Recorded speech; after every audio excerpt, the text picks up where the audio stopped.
How to join Telegram private channel without invite link. If you want to join Telegram private channel without invite link, then what you need to do is first you need to make sure that you have internet connection. After that, you need to have the idea of name of that channel. So you need to know the name.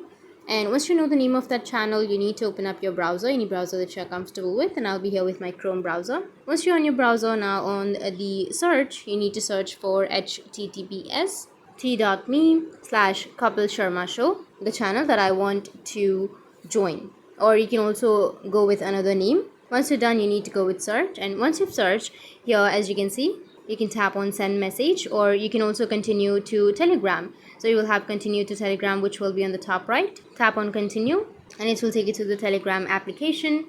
Or you'll also have an option of view in Telegram right here. You need to tap on view in Telegram and it will take you to that channel. You need to tap on join, which will be on the bottom, and you'll be able to join that channel. So in this way, you'll be able to join a Telegram channel without the invite link. And if you have any questions, feel free to comment below. Thanks for watching.